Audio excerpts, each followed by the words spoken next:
Welcome to The Explainer. Today, we're looking ahead to 2026, because what's happening in the world of crypto is way more than just trading. It's a massive, high-stakes global race to build the financial infrastructure of tomorrow. And you know what? The winners are being decided as we speak. So let's kick things off with the central paradox of crypto, right? The tech itself is supposed to be borderless, global. But in reality, that's not how it works.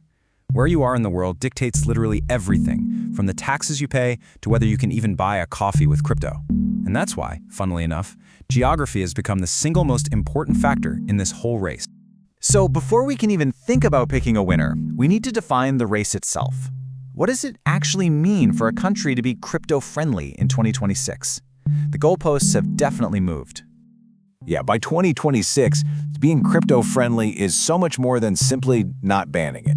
We're talking about a complete, holistic strategy. It's this careful balancing act between having really clear regulations and creating a supportive ecosystem where digital assets can actually thrive.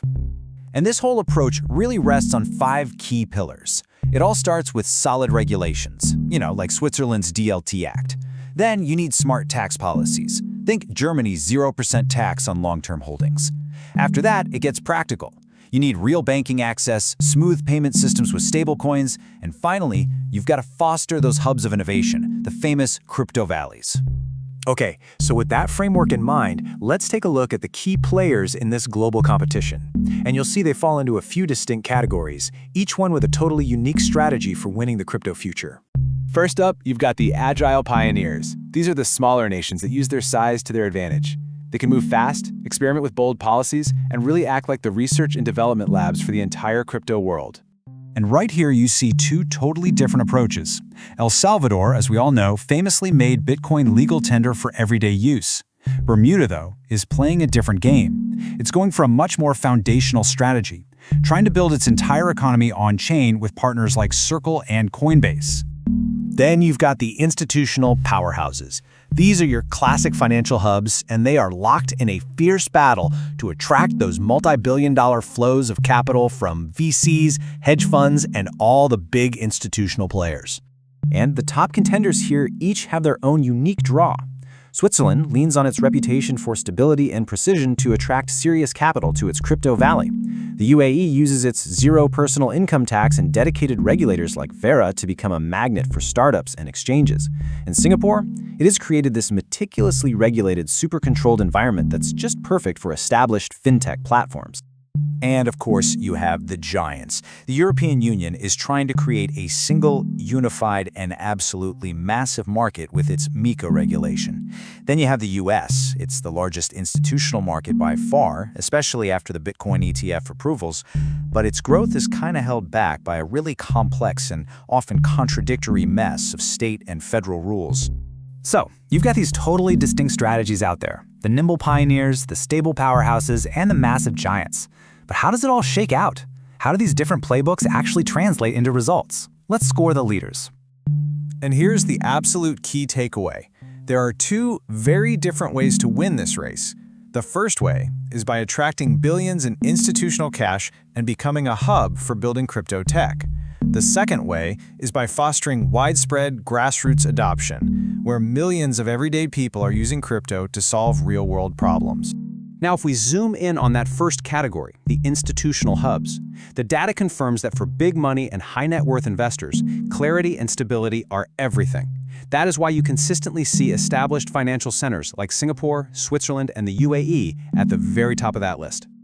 But, and this is where it gets really interesting, when you shift focus to grassroots adoption, where people are actually using crypto, the picture changes dramatically.